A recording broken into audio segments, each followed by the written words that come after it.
കഥ തുടരുന്നു. വിഷ്ണു പാറയിലേക്ക് പറ്റിച്ചേർന്ന് നിന്നുകൊണ്ട് എതിർവശത്തേക്ക് നോക്കി. ഫോഗ് ഗ്ലാസ്സിലൂടെ കാഴ്ചകൾ വ്യക്തമാണ്, പക്ഷേ ശത്രുവിനെ കാണുന്നില്ല. ഇതേ സമയം ക്യാമ്പിലെ മുറിയിൽ സാറ്റലൈറ്റ് ചിത്രം നോക്കി ശ്വാസമടക്കിയിരിക്കുകയാണ് ബാലു. സാർ, എതിർവശത്തെ പാറയിൽ അവൻ പറ്റിച്ചേർന്ന് കിടക്കുന്നുണ്ട്. പാറ പോലെ തോന്നിക്കുന്ന ഇരുണ്ട ഡ്രസ്സാണ് അയാൾ ഇട്ടിരിക്കുന്നത്. ബാലു മൈക്രോഫോണിലൂടെ പറഞ്ഞു. ഇയർഫോണിലൂടെ വിഷ്ണു അത് കേട്ടു. അയാൾ സാറിൻ്റെ നേരെ തോക്ക് ചൂണ്ടിയിരിക്കുകയാണ്. സാറ് ഗൺ റേഞ്ചിലാണ്. സാർ അയാളെ കാണുന്നുണ്ടോ? ഇല്ല. ഒരു കാട്ടുവള്ളി തൂങ്ങിക്കിടക്കുന്നത് കണ്ടോ? അതിനപ്പുറത്താണ്. ഫോഗ് വരുന്നു. എനിക്ക് കാഴ്ച മറയുകയാണ്. ബാലു പറഞ്ഞപ്പോൾ മൂടൽ മഞ്ഞ് മലമുകളിലേക്ക് വരുന്നത് വിഷ്ണു കണ്ടു. പെട്ടെന്ന് വിഷ്ണുവിൻ്റെ മുന്നിലെ ഒരു പാറകഷ്ണം വെടിയേറ്റ് തെറിച്ചുപോയി. നാസർ സേട്ടിൻ്റെ ഉന്നം അല്പം തെറ്റിയെന്ന് വിഷ്ണു മനസ്സിലാക്കി. അയാളുടെ തോക്കിന് സൈലൻസറുണ്ട്. അതുകൊണ്ടാണ് വെടിശബ്ദം കേൾക്കാതിരിക്കുന്നത്. പെട്ടെന്ന് വിഷ്ണു കണ്ടു, മഞ്ഞ പൂക്കളുള്ള ആ കാട്ടുവള്ളികളുടെ ഇടയിൽ ഉടുമ്പിൻ്റെ തല പോലെ ഒരു കൈ ഉയരുന്നു.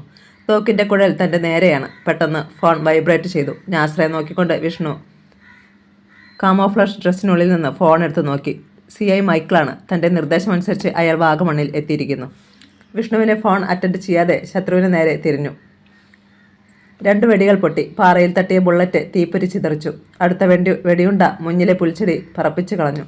ഇരയെ വ്യക്തമായി കണ്ടു വിഷ്ണു. ആ നിശബ്ദതയെ നടുക്കിക്കൊണ്ട് വെടി പൊട്ടി. പാറയിടുക്കുകളിൽ എവിടെ നിന്നോ കടവാവലുകൾ കരഞ്ഞുകൊണ്ട് പറന്നുപോയി. നാസറിൻ്റെ കയ്യിൽ നിന്ന് തോക്ക് പിടിവിട്ടു. മുറിവിൽ നിന്ന് ചോര ചീറ്റി. അയാൾ വള്ളികളിൽ പിടിച്ചു. അതും പുൽക്കട്ടകളും വലിച്ചുകൊണ്ട് പാറയിലൂടെ താഴേക്ക് പോയി. 100 അടിയോളം താഴെ കാട്ടിലേക്ക് നാസർ സേട്ട് വീഴുന്നത് വിഷ്ണു കണ്ടു. സാർ, അയാൾ മരിച്ചിട്ടില്ല. ഓടി രക്ഷപ്പെടും. സാറ്റലൈറ്റ് ചിത്രത്തിലൂടെ കണ്ടുകൊണ്ടിരുന്ന ബാലു പറഞ്ഞു. പാറയിൽ തട്ടി ഊർന്നു വീണ നാസറിന് അത്ര പെട്ടെന്ന് രക്ഷപ്പെടാനാവില്ല. എന്നാൽ അയാളോടൊപ്പം സഹായികളോ സക്രിയയോ ഉണ്ടെങ്കിൽ അപകടമാണ്. വിഷ്ണു വേഗം നാസറിനെ തേടി ചെന്നു. പാറക്കൂട്ടങ്ങളിലൂടെ കയറിയിറങ്ങി അവിടെ എത്താൻ സമയമെടുത്തു. ഒരു ഞരക്കം കേട്ടു. നാസർ സേട്ട് പാറയിൽ പിടിച്ച് എഴുന്നേറ്റ് നിൽക്കാൻ ശ്രമിക്കുന്നു. ഒരു വശം മുഴുവൻ ചോരയിൽ കുതിർന്നിരിക്കുകയാണ്. വിഷ്ണു അങ്ങോട്ട് ചെന്നു. തോളിലാണ് വെടിയേറ്റിരിക്കുന്നത്. പാറയിൽ ചാരി നിന്ന് നാസർ ഫോൺ ചെയ്യുകയാണ്. ഞാനിവിടെ വീണുപോയി. വിഷ്ണു എൻ്റെ മുന്നിലെത്തി. അയാൾ എന്നെ കൊല്ലും. ഫോണിലൂടെ പറയുമ്പോൾ നാസറിൻ്റെ ശബ്ദം വിറച്ചിരുന്നു. ഇത് കേൾക്കാനാണോടോ പട്ടി? നിന്നെ ഞാൻ കൊണ്ടുവന്നത്.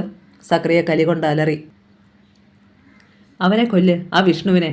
എന്നിട്ട് എന്നോട് സംസാരിക്കേ. നാസർ സേട്ട് വിഷ്ണുവിനെ നോക്കി. അയാളുടെ കണ്ണുകളിലെ ക്രൂരത വിഷ്ണു കണ്ടു. കൈ നിവർത്തി അയാളുടെ കരണത്തൊന്ന് പൊട്ടിച്ചു വിഷ്ണു. വീഴ്ചയിൽ ചതഞ്ഞു പൊട്ടിയ മുഖത്തുനിന്ന് ചോരയൊഴുകി. ഫോൺ കൈവിട്ടുപോയി. കല്ലുകൾക്കിടയിൽ കിടന്ന നാസറിൻ്റെ തോക്ക് വിഷ്ണു എടുത്തു. അതിൻ്റെ സൈലൻസറിൻ്റെ അഗ്രം നാസറിൻ്റെ കീഴ്ത്താടിയിൽ കുത്തി. എന്നെ കൊല്ലരുത്. നിന്റെ മരണശിക്ഷ വിധിക്കപ്പെട്ടതാ. ഞാനത് നടത്തും. വിഷ്ണു പറഞ്ഞുകൊണ്ട് കുരിഞ്ഞു. അയാളുടെ പിടിവിട്ടുപോയ ഫോൺ എടുത്തു. നീ എൻ്റെ സബോർഡിനേറ്റിനെ വെടിവെച്ചു. വിക്ടറെ കുത്തി കീറി. പക്ഷേ കൊല്ലാൻ കഴിഞ്ഞില്ല. കൊല്ലുന്നത് എങ്ങനെയാണെന്ന് ഞാൻ കാണിച്ചു തരാം. നിന്റെ അവസാനത്തെ കാഴ്ചയാണത്. സ്വന്തം മരണം. കൊല്ലല്ലേ? നാസർ വിറച്ചു. Hello hello. ഫോണിൽ നിന്ന് സക്രിയയുടെ ശബ്ദം വിഷ്ണു കേട്ടു. വെടി പൊട്ടി. നാസർ സേട്ടെ. ഫോണിൽ സക്രിയയുടെ അലർച്ച. സക്രിയ, വിഷ്ണു വിളിച്ചു. നിങ്ങൾ അയാളെ കൊന്നു, സക്രിയ പറഞ്ഞു.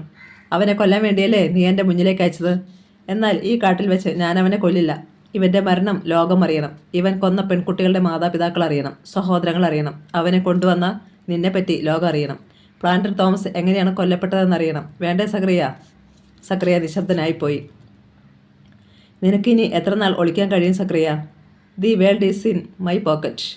സാറേ, ഒരു വിളി കേട്ടപ്പോൾ വിഷ്ണു ഫോൺ ഓഫ് ചെയ്തു. പാറയിൽ ചാരി മരവിച്ച് നിൽക്കുകയാണ് നാസർ സേട്ട്. താൻ മരിച്ചിട്ടില്ലെന്ന് അയാൾക്ക് വിശ്വസിക്കാൻ കഴിഞ്ഞില്ല. സാറേ. പാറയ്ക്ക് മുകളിൽ നിന്ന സർക്കിൾ ഇൻസ്പെക്ടർ മൈക്കിൾ ബന്ധപ്പെട്ട് അവിടേക്ക് വന്നു. ഇവനെ ക്യാമ്പിലെത്തിക്കണം. നിങ്ങളുടെ കൂടെയുള്ള പോലീസുകാർ പോലും അറിയരുത്, വിഷ്ണു നിർദ്ദേശിച്ചു. സാർ. 2 മണിക്കൂർ കഴിഞ്ഞപ്പോൾ നാസർ സേട്ട് പാലയിലെ ക്യാമ്പിലായിരുന്നു. കസേരയുമായി വിലങ്ങി വെച്ച അയാളുടെ ഒരു ഡസനോളം ഫോട്ടോകൾ ബാലു എടുത്തു. പിന്നെ ക്യാമറയുമായി അയാളുടെ ഇലക്ട്രോണിക് ക്യാബിനിൽ പോയി ജോലിയിൽ ഏർപ്പെട്ടു. സാറേ, എന്നെ ഹോസ്പിറ്റലിൽ എത്തിക്കണം. മുറിയിൽ നിന്ന് വെടിയുണ്ട എടുത്തില്ലെങ്കിൽ ഞാൻ മരിക്കും, സാർ, നാസർ സേട്ട് ദീനസ്വരത്തിൽ പറഞ്ഞു. വിഷ്ണുവും മൈക്കിളും ആ കൊലയാളിയുടെ മുഖത്തേക്ക് നോക്കി നിന്നു. അയാളുടെ വലത് കൈയിലെ ചുമലിൽ ഇരുണ്ട ഷർട്ടിൻ്റെ വെടിയുണ്ട കയറിയ ദ്വാരത്തിന് ചുറ്റും ചോര കട്ടപിടിച്ച് കറുത്ത് ഒഴുകി ഇറങ്ങിയിരിക്കുന്നു. കൈ ജീവനില്ലാത്ത പോലെ മരവിച്ചിരിക്കുകയാണ്. നാസർ ശിരസ്സുയർത്തി തളർന്ന കണ്ണുകളോടെ അവരെ നോക്കി. എന്നെ കോടതിയിൽ കൊണ്ടുപോക്കോ, ശിക്ഷിച്ചോ.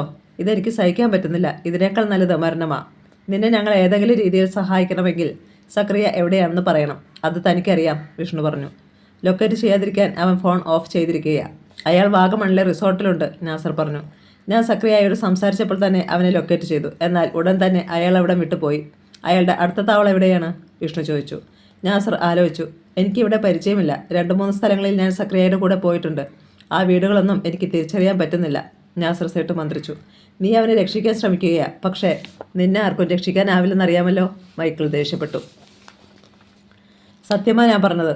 നാസർ ബോധം നഷ്ടപ്പെട്ടതുപോലെ നെഞ്ചിലേക്ക് തലകുനിച്ചു. സാർ, ഇയാളിൽ നിന്ന് ഇനിയൊന്നും കിട്ടുകയില്ലെന്ന് തോന്നുന്നു, മൈക്കിൾ പറഞ്ഞു. അയാൾ സംസാരിക്കും, വിഷ്ണു പറഞ്ഞു. അവന് വീടുകളൊന്നും അറിയില്ലെന്ന് പറഞ്ഞത് കള്ളമാണ്. നാസർ സേട്ടിനെ പോലെ ഒരു കുറ്റവാളി തനിക്ക് പരിചയമില്ലാത്ത സ്ഥലത്തേക്ക് അപരിചിതനായ സക്രിയയെ പോലെയുള്ള ഒരാളുടെ കൂടെ പോവുകയില്ല. ലൊക്കേഷനും അവിടേക്കുള്ള റൂട്ടുകളുമൊക്കെ അയാൾ അറിഞ്ഞിരിക്കും. മൈക്കിൾ വിഷ്ണുവിൻ്റെ കണ്ണുകളിലേക്ക് നോക്കി. വിഷ്ണു ശിരസിളക്കി. ഷുവർ.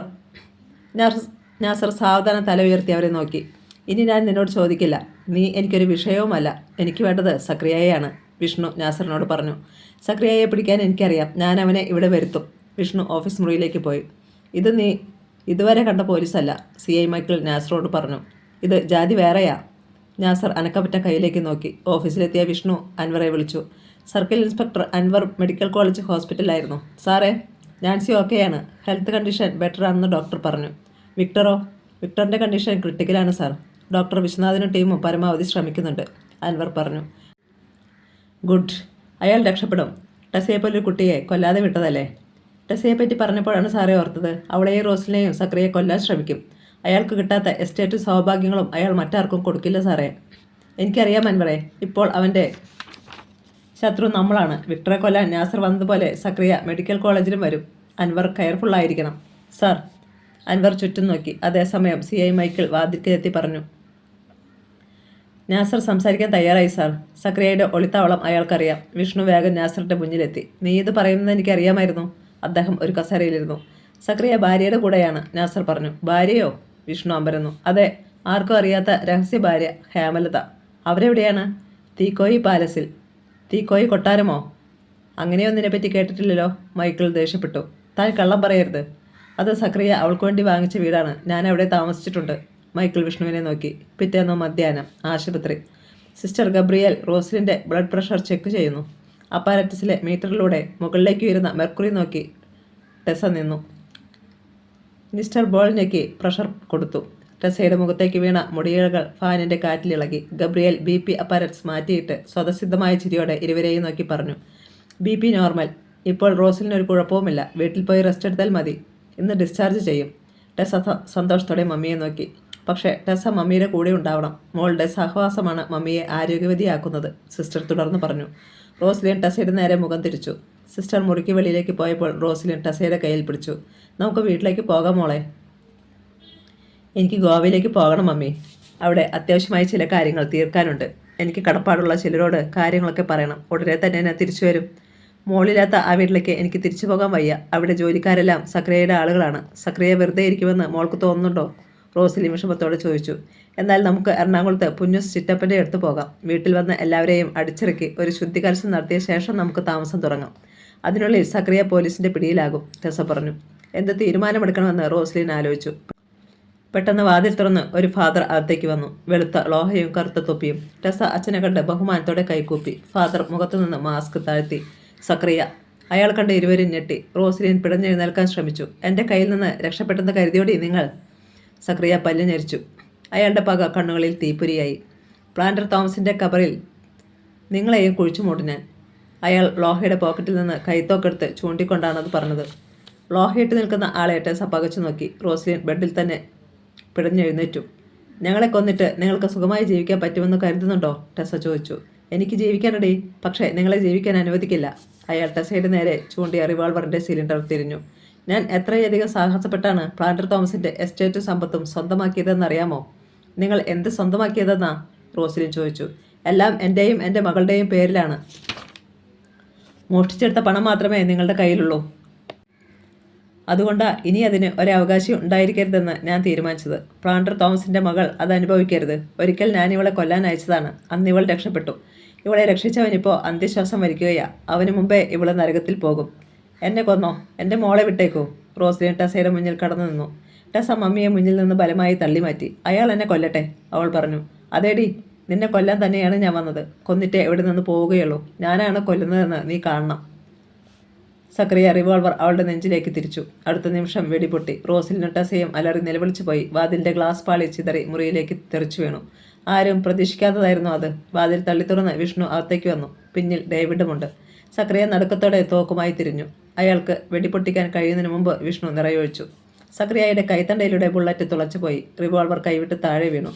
ഞരമ്പുകൾ പൊട്ടി കയ്യിൽ നിന്ന് ചോര ചീറ്റിത്തെറിച്ചു. എന്ത് ചെയ്യണമെന്നറിയാതെ പരിഭ്രാന്തനായ സക്രിയയുടെ കർണത്ത് ടെസയുടെ അടി വീണു.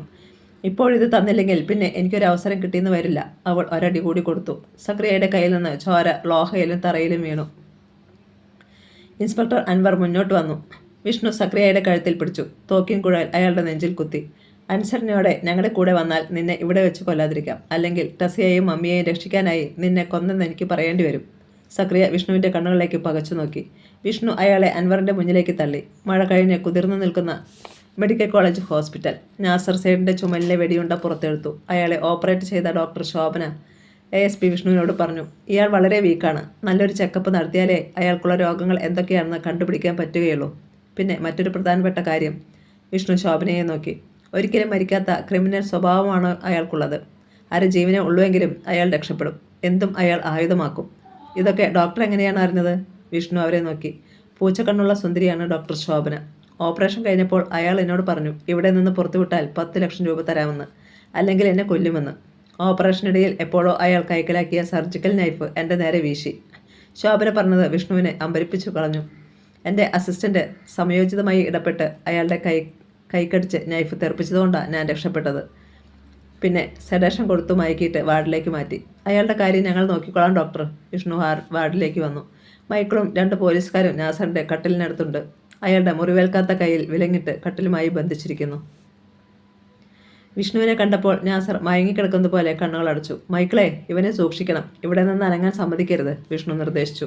അറിയാം സാർ, ഇവരവനെ നോക്കിക്കൊള്ളും, മൈക്കിൾ അടുത്തുനിന്ന ചെറുപ്പക്കാരനായ പോലീസുകാരെ നോക്കി പറഞ്ഞു. അവർ സക്രിയയുടെ മുറിയിലേക്ക് ചെന്നു. പരീക്ഷയുണ്ടായിരുന്നു അയാൾ. പ്ലാന്റർ തോമസിൻ്റെ അവകാശികളെ ഇല്ലാതാക്കാൻ ഇനി തനിക്ക് കഴിയില്ല സക്രിയ. വിഷ്ണു അയാളുടെ ബെഡിനരികിലെ കസാരയിലിരുന്നു. 3500 കോടി രൂപയുടെ സ്വപ്നം നിന്നെ ജീവിതകാലം മുഴുവൻ ജയിലിലാക്കും. പ്ലാന്റർ തോമസിനെ കൊന്നത്, രാഖിയെ കൊന്നത്, നാസറിനെ കൊണ്ട് വിക്ടറിനെ കൊല്ലാൻ ശ്രമിച്ചത്, എസ്റ്റേറ്റ് സ്വന്തമാക്കാനുള്ള ഗൂഢാലോചന, ബൽറാമുമായുള്ള അവിഹിത കൂട്ടുകെട്ട്, ഫാക്ടറിയിലെ പണം മോഷ്ടിച്ചത്, ടെസയെ കൊല്ലാനുള്ള ഗൂഢാലോചന. IPC സെക്ഷൻ ഏതൊക്കെയാണെന്ന് തനിക്കറിയാമോ? സക്രിയ ബോധം നഷ്ടപ്പെട്ടവനെ പോലെ കേട്ടു. എല്ലാ കുറ്റവാളികളും ഇങ്ങനെയൊരു വിധിയെ നേരിട്ടിട്ടുണ്ട്. ഇപ്പോൾ താനും.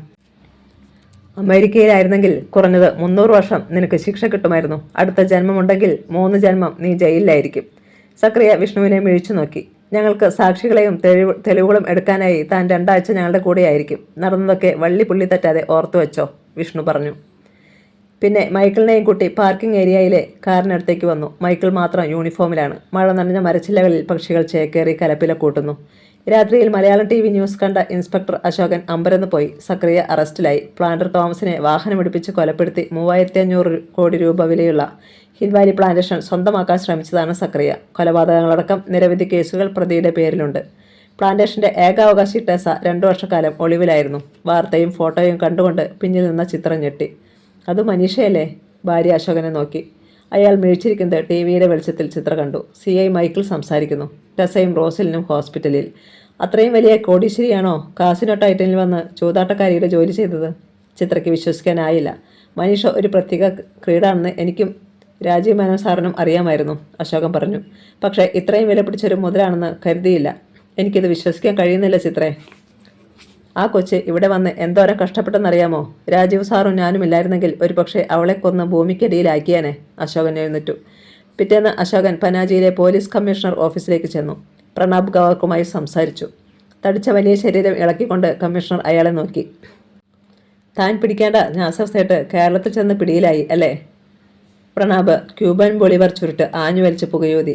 അങ്ങനെയാടോ, കുറ്റവാളി ഒരിടത്ത് നിന്ന് രക്ഷപ്പെട്ടാൽ മറ്റൊരിടത്ത് പിടിക്കപ്പെടും.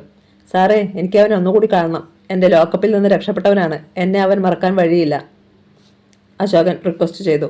കമ്മീഷണർ ചുരുട്ട് കടിച്ചു പിടിച്ച് പുകയെടുത്തു. വൈകിട്ട് അശോകൻ കാസിനോ ടൈറ്റനിലെത്തി. 2 ലക്ഷം രൂപ കളിച്ച് തോറ്റിട്ട് ഒരു റെമി മാർട്ടിൻ ആസ്വദിച്ചുകൊണ്ടിരിക്കുകയാണ് രാജീവ് മേനോൻ. അശോകൻ മേശയുടെ മറുവശത്തായിരുന്നു. സർവീസ് ബോയ് കൊണ്ടുവന്ന റെമി മാർട്ടിൻ കുടിച്ചിട്ട് അശോകൻ അടുത്തത് കൂടി പറഞ്ഞു.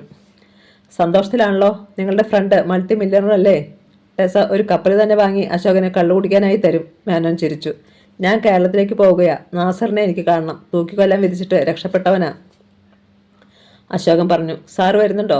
മനീഷയെയും അവളുടെ എസ്റ്റേറ്റും കാണാം. സാറിനൊരു ടൂറുമാകും. നാട്ടിലും പോകാം. മൂലയിൽ വെളിച്ചം കുറഞ്ഞ മേശയിൽ രണ്ടുപേർ അവരെ നോക്കിയിരിക്കുന്നുണ്ട്. രോഹനും ജോൺ മിറാൻഡയും. സർവീസ് ബോയ് മദ്യം അശോകൻ്റെ മുന്നിൽ വെച്ചു. ഓരോന്ന് റിപ്പീറ്റ്. മേനോൻ വീണ്ടും ഓർഡർ കൊടുത്തു. ഹാളിലെ വെളിച്ചം മങ്ങിത്തെളിഞ്ഞു. ഒരു റഷ്യൻ സുന്ദരി പോൾ ഡാൻസ് ആരംഭിച്ചു. വെളിച്ചം അവളുടെ കാലുകളിലും മെയ്യിലും തട്ടിച്ചിതറി. മേനോൻ്റെ ചാർട്ടേഡ് ഫ്ലൈറ്റിലാണ് അവർ കൊച്ചിയിലെത്തിയത്. അവിടെ ഡേവിഡ് കാറുമായി കാത്തു നിന്നിരുന്നു. കോട്ടയത്ത് വിൻസർ കാസിലാണ് രാജീവ് മേനോൻ്റെ സ്യൂട്ട്. അശോകൻ തനിച്ചാണ് മെഡിക്കൽ കോളേജിലേക്ക് പോയത്. അവിടെ ഇൻസ്പെക്ടർ മൈക്കിൾ കാത്തു നിന്നിരുന്നു. വരൂ സാർ, നാസറെ കാണാം. പരിചയപ്പെടലിന് ശേഷം മൈക്കിൾ അശോകനെ നാസറിൻ്റെ റൂമിലേക്ക് കൊണ്ടുപോയി.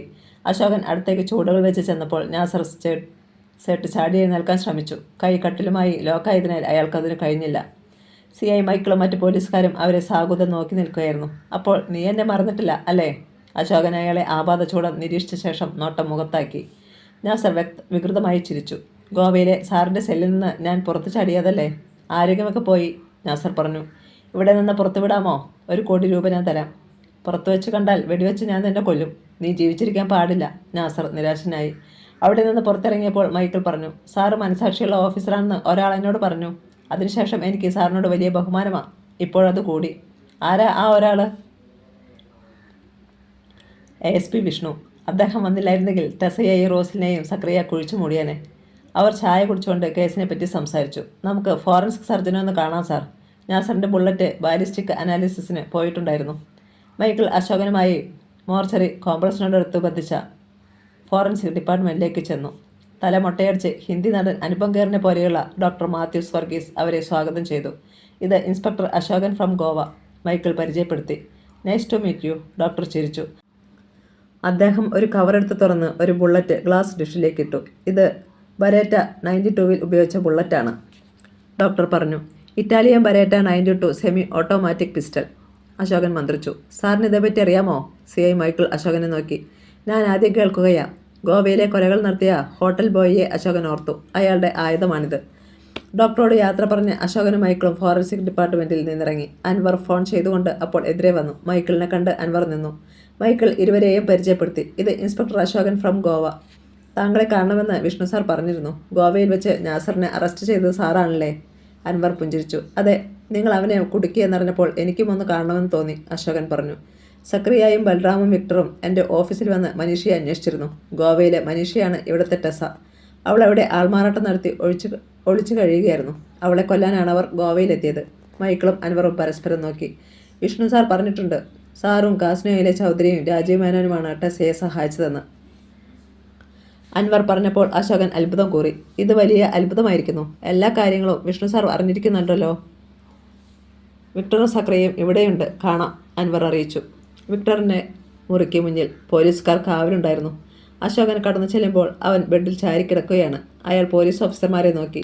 അശോകൻ്റെ മുഖത്ത് ഒരു നിമിഷം കണ്ണുകൾ തറച്ചു നിന്നു. സാർ, പെട്ടെന്ന് അയാൾ എഴുന്നേൽക്കാൻ ശ്രമിച്ചു. വിക്ടർ കിടന്നോളൂ. നിങ്ങൾ രക്ഷപ്പെട്ടതിൽ എനിക്ക് സന്തോഷമുണ്ട്. സാർ, ടെസയെ കണ്ടോ? പാലായിലുണ്ട്, പതറിയ ശബ്ദത്തിൽ അയാൾ ചോദിച്ചു. കണ്ടില്ല, കാണണം. ടെസ എന്നെ കാണാൻ വന്നു സാർ. എനിക്ക് സന്തോഷമായി. ബട്ടൺ തുറന്നു കിടന്ന ഷർട്ടിനിടയിൽ അയാളുടെ വയറിലെ കുത്തേറ്റ ഭാഗത്തെ കോട്ടം കൊണ്ടുള്ള കെട്ട് ശ്വാസഗതിക്ക് അനുസരിച്ച് ഉയർന്നു താഴ്ന്നത് അശോകൻ ശ്രദ്ധിച്ചു. കൂടുതൽ സംസാരിക്കേണ്ട വിക്ടർ. നിനക്ക് നന്മയുള്ളത് കൊണ്ടാണ് നാസർ സേട്ട് ശ്രമിച്ചിട്ടും നിന്നെ കൊല്ലാൻ പറ്റാതെ വന്നത്. നന്മ ചെയ്താൽ നന്മ കിട്ടും. പണമുണ്ടാക്കാൻ വേണ്ടിയാണ് സാർ ഞാൻ സക്രിയയുടെ കൂടെ കൂടിയത്. ഞാൻ ആരെയും കൊന്നിട്ടില്ല. വിക്ടർ ശ്വാസമെടുക്കാൻ വിഷമിച്ചു. കൂടുതൽ സംസാരിക്കാതെ അശോകൻ മറ്റുള്ളവരോടൊപ്പം പുറത്തിറങ്ങി. അപ്പോൾ വെളിയിൽ കാത്തുനിന്ന നാൻസി സല്യൂട്ട് അടിച്ചു. SI Nancy Kottoor. അശോകൻ ചിരിച്ചു. മൈക്കിളിനോട് പറഞ്ഞു. സാർ, ASP സാറിൻ്റെ മെസ്സേജ് ഉണ്ടായിരുന്നു. സാറും രാജീവ് മേനോനും എത്തിയിട്ടുണ്ടെന്ന്. എനിക്ക് സക്രിയയെ കൂടി ഒന്ന് കാണണം. 1500 ഏക്കർ പ്ലാന്റേഷനും അതിനോടനുബന്ധിച്ച സമ്പത്തും ഒറ്റയ്ക്ക് അടിച്ചു മാറ്റിയവനല്ലേ? അശോകൻ അൻവറിൻ്റെ കൂടെയാണ് സക്രിയയെ അഡ്മിറ്റ് ചെയ്ത മുറിയിലെത്തിയത്. സക്രിയ കസേരയിൽ ഇരിക്കുകയാണ്. വെടിയേറ്റ കൈ പ്ലാസ്റ്റർ ഇട്ട് കഴുത്തിൽ കെട്ടിയിരിക്കുന്നു. അശോകനെ തിരിച്ചറിഞ്ഞ് എഴുന്നേൽക്കാൻ ശ്രമിച്ചെങ്കിലും കയ്യിൽ വിലങ്ങിട്ട് കട്ടിലുമായി ബന്ധിച്ചിരുന്നതിനാൽ നിവർന്നു നിൽക്കാൻ കഴിഞ്ഞില്ല. അയാൾ കസേരയിരുന്ന് പകയോട് നോക്കുന്നത് അൻവർ ശ്രദ്ധിച്ചു. താൻ എന്ന് പറഞ്ഞത് ടെസ വെടിയേറ്റ് മരിച്ചെന്നല്ലേ? സക്രിയ കൂട്ടിലായ പുലിയെ പോലെ അശോകൻ്റെ നേരെ മുരണ്ടു. മണ്ഡോവ്യ നദിയിൽ നിന്ന് കിട്ടിയ ഡെഡ് ബോഡിയുടെ ഫോട്ടോയും ID കാർഡും നിങ്ങളെന്നെ കാണിച്ചില്ലേ? അന്ന് ഞാനത് ചെയ്തിരുന്നില്ലെങ്കിൽ താൻ മനീഷയെ കൊല്ലാതെ തിരിച്ചുവിടുമായിരുന്നോ? അശോകൻ ചോദിച്ചു. ഇതാണ് ദൈവത്തിൻ്റെ നീതി. കിട്ടാൻ പോകുന്ന ശിക്ഷ എന്താണെന്ന് തനിക്കറിയാമല്ലോ. സക്രിയ കൈവിലങ്ങ് വലിച്ചു പൊട്ടിക്കാൻ ശ്രമിച്ചുകൊണ്ട് എന്തൊക്കെയോ ശാപവാക്കുകൾ ചൊരിയുന്നത് പുറത്തിറങ്ങി അവർ കേട്ടു. കാവൽ നിന്ന പോലീസുകാർ സല്യൂട്ട് അടിച്ചു. രാജീവ് മേനോൻ ഫോണിൽ വിളിച്ചു. അശോകൻ്റെ തിരക്കുകൾ കഴിഞ്ഞോ? കഴിയാറായി സാർ. എനിക്ക് ASPയെ കാണണം, താനും കൂടി വാ. വിഷ്ണു സാർ തിരക്കിലാണെന്ന് CI അൻവർ പറഞ്ഞത്. അതൊന്നും സാരമില്ല, അശോകൻ ഫ്രീ ആകുമ്പോൾ പറയൂ, ഞാനും ഡേവിഡും കൂടി അങ്ങോട്ട് വരാം. ഹോട്ടലിൽ ഇരുന്ന് മടുത്തു. ശരി സാർ, എനിക്ക് മൈക്കിളിനോട് അല്പം സംസാരിക്കാനുണ്ട്, ഒരു അരമണിക്കൂർ. അശോകൻ കോൾ കട്ട് ചെയ്തു. നമുക്കൊരു കോഫി കഴിച്ചാലോ? അശോകൻ അൻവറിനെ നോക്കി. സോറി സാർ, ഞാനല്പം തിരക്കിലാണ്. വിഷ്ണു സാർ വിളിക്കും. മൈക്കിൾ ഫ്രീ ആയിരിക്കും. അൻവർ ഒഴിഞ്ഞുമാറി. അശോകൻ മൈക്കിളുമൊത്ത് ഹോട്ടൽ ഫ്ലോറൽ പാർക്കിലേക്ക് നടന്നു. ഇറ്റാലിയൻ ബെരേറ്റ തോക്കിനെ പറ്റി പറഞ്ഞത് എന്തായിരുന്നു? റെസ്റ്റോറൻറ്റിൽ ചൂട് കോഫി മുത്തി കുടിച്ചുകൊണ്ട് മൈക്കിൾ ചോദിച്ചു. അത് വിട്ടില്ല അല്ലേ? അശോകൻ പുഞ്ചിരിച്ചു. ഗോവയിൽ 2 കൊലപാതകങ്ങൾ നടന്നു. സമൂഹത്തിലെ ഉന്നതന്മാരുടെ മക്കളാണ്. അതിൽ കേരളത്തിൽ നിന്നുള്ള ഒരു MP-യുടെ ബന്ധുവുമുണ്ട്, ഡീൻ ആൻ്റണി. ഇവരെയൊക്കെ കൊല്ലാൻ ഉപയോഗിച്ച തോക്ക് ബെരേറ്റ 92 ആണ്. എന്തിനാണ് അവരെ കൊന്നത്? മൈക്കിളിന് ആകാംക്ഷയായി. പോലീസിന് കൃത്യമായ തെളിവുകളൊന്നും കിട്ടിയിട്ടില്ല. എൻ്റെ അന്വേഷണത്തിൽ അതൊരു പ്രതികാരമാണ്. അതെന്താ? ഡൽഹിയിൽ വെച്ച് ഹണിറോസ് എന്ന പെൺകുട്ടി റേപ്പ് ചെയ്യപ്പെട്ടു. ആ കുട്ടി ട്രെയിനിൽ നിന്ന് ചാടി മരിച്ചു. അവൾക്ക് അച്ഛനില്ല, അമ്മയാണ് വളർത്തിയത്. മകളുടെ പീഡനത്തിൽ നീതി കിട്ടണമെന്ന് ആവശ്യപ്പെട്ടുകൊണ്ട് അമ്മ പോലീസ് സ്റ്റേഷനിൽ കയറിയിറങ്ങി. നമ്മുടെ പോലീസും ഗവൺമെൻറ്റുമല്ലേ? അശോകനൊന്ന് നിർത്തി. കോഫി കപ്പ് കയ്യിലെടുത്ത് എങ്കിലും കുടിച്ചില്ല. മൈക്കിൾ അശോകൻ്റെ മുഖത്തേക്ക് നോക്കിയിരുന്നു. 5 പ്രതികളാണ് അതിലുള്ളത്. അവർ വളരെ സ്വാധീനമുള്ളവരാകുമ്പോൾ മകൾ നഷ്ടപ്പെട്ട പാവപ്പെട്ട അമ്മയ്ക്ക് നീതി കിട്ടില്ലെന്നറിയാമല്ലോ. ഒടുവിൽ അമ്മ തൂങ്ങി മരിച്ചു. അപ്പോൾ പ്രതികാരം ചെയ്യുന്നതാരാ? ആ അമ്മയെ സഹായിക്കാൻ ആരുമില്ലല്ലോ. അതെ, അവരുമായി ബന്ധിപ്പിക്കുന്ന ഒരാളുമില്ല. ഒരു ഹോട്ടൽ ജോലിക്കാരൻ്റെ വേഷത്തിൽ വന്നാണ് അവൻ എല്ലാവരെയും കൊല്ലുന്നത്. ഹണിറോസിൻ്റെ കേസിലാണോ അയാൾ കൊല നടത്തുന്നതെന്നും ഉറപ്പില്ല. ആണെങ്കിൽ ഇനി 3 പേര് കൂടിയുണ്ട് അല്ലേ? അതെ, അതിൽ ആദ്യം വെടിയേറ്റത് രോഹൻ എന്ന ചെറുപ്പക്കാരനാണ്. അവൻ മരിച്ചില്ല. പക്ഷേ കൊലയാളി അവൻ്റെ പുറകെ തന്നെയുണ്ടെന്നാണ് എൻ്റെ വിശ്വാസം. അശോകൻ കോഫി പകുതി കുടിച്ചു. ഞാൻ സേട്ടിനെ വെടിവെച്ചത് ബരേറ്റ 92 കൊണ്ട് ആകുമ്പോൾ ആ കൊലയാളി ഇവിടെ ഉണ്ടെന്നൊരു തോന്നൽ. ചിലപ്പോൾ തെറ്റായിരിക്കാം. ലോകത്തിൽ ആ സീരീസിൽപ്പെട്ട എത്ര തോക്കുകൾ കാണും? മൈക്കിളിൻ്റെ കണ്ണുകളിലേക്ക് നോക്കിക്കൊണ്ടാണ് അശോകൻ അത് പറഞ്ഞത്. നാസറെ വെടിവെച്ചയാളെ മൈക്കിൾ കണ്ടില്ലല്ലോ. മൈക്കിൾ കപ്പുയർത്തി ഒരിറക്ക് കുടിച്ചു. അവർ ഹോട്ടലിൽ നിന്ന് പുറത്തിറങ്ങി. സാർ, ശബ്ദം കേട്ട് ഇരുവരും തിരിഞ്ഞു നോക്കി. ഡേവിഡ്. ഫ്ലോറിൽ പാർക്കിന് മുന്നിൽ ബെൻസ് കാർ. ടെസയുടെ സഹായിയായ ഡേവിഡിനെ മൈക്കിളിനറിയാം. രാജീവ് മേനോൻ കാറിൽ നിന്നിറങ്ങി അശോകനെയും മൈക്കിളിനെയും നോക്കി ചിരിച്ചു. ഞാൻ നിങ്ങളെ കാത്തു കിടക്കുകയായിരുന്നു. സാറിനെ അറിയാം, സക്രിയയെ പിടിച്ച Pala circle inspector Michael. Menon കൈക്കൂപ്പി. മൈക്കിളും. ഞാൻ രാജീവ് മേനോൻ, ചെറിയ ബിസിനസ്സുകാരനാണ്. Cashew exporting. അശോകൻ വിശദീകരിച്ചു. കിങ് ബാങ്ക്, എയർലൈൻസ് എല്ലാം ഇദ്ദേഹത്തിൻ്റെതാ. ഞാൻ പറഞ്ഞില്ലേ, രോഹൻ ഇദ്ദേഹത്തിൻ്റെ സ്റ്റെപ്പ് സണ്ണാണ്. മൈക്കിൾ അമ്പരപ്പോടെ മേനോനെ നോക്കി. കിങ് എയർലൈൻസിൻ്റെ ഫ്ലൈറ്റിൽ അയാൾ യാത്ര ചെയ്തിട്ടുണ്ടായിരുന്നു. നമുക്ക് പാലയ്ക്ക് പോകാം. ASP വിഷ്ണു വെയിറ്റ് ചെയ്യുകയാണ്. മേനോൻ അശോകനോട് പറഞ്ഞു. അദ്ദേഹം ഹോട്ടലിലേക്ക് വരുമായിരുന്നോ സാർ? അശോകൻ പറഞ്ഞു. ASP എന്നോടത് പറഞ്ഞതാണ്. നമുക്ക് അദ്ദേഹത്തിൻ്റെ ഓഫീസിൽ നിന്ന് കാണാം, അതല്ലേ മര്യാദ? മേനോൻ ചോദിച്ചു. അവർ മൈക്കിളിനോട് യാത്ര പറഞ്ഞ് കാറിൽ കയറി. കാർ റോഡിലേക്ക് ഇറങ്ങി ദൂരെ മറിഞ്ഞപ്പോൾ മൈക്കിളിന് തലയ്ക്കൊരു മരവ് പോലെ തോന്നി.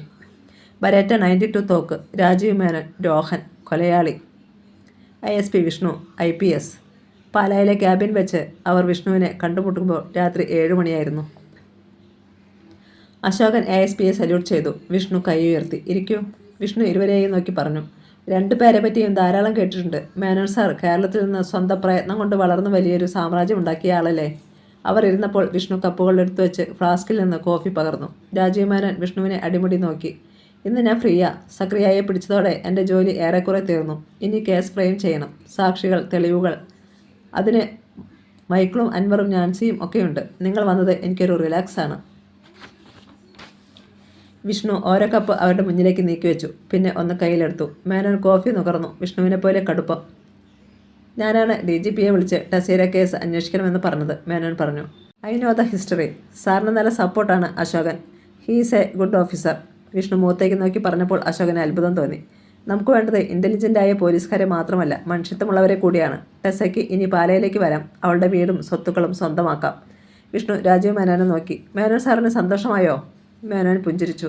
1 മണിക്കൂർ സംസാരിച്ചിട്ടാണ് അവർ പിരിഞ്ഞത്. പിറ്റേന്ന് 10 മണിയോടെ ടെസ റോസിലിന് പപ്പായ ജ്യൂസ് കൊടുക്കുകയായിരുന്നു. റോസിലിൻ ബെഡിൽ ചാരിയിരുന്ന് ജ്യൂസ് കുടിച്ചു. പെട്ടെന്ന് വാതിൽ തുറന്ന് ഡേവിഡ് അകത്തേക്ക് വന്നു. ഒരു VIP വരുന്നുണ്ട്. VIPയോ? ഏത് VIP? ടെസ മമ്മിയുടെ ചുണ്ടുകൾ ടവലിൽ തുളച്ചു. കടന്നു വന്ന ആളെ കണ്ട് അവൾ സ്തബ്ധയായി നിന്നു. പിന്നെ ടവൽ റോസിലിൻ്റെ മടിയിലേക്ക് ഇട്ടിട്ട് ഓടിച്ചെന്ന് കെട്ടിപ്പിടിച്ചു. മേനോൻ സാർ.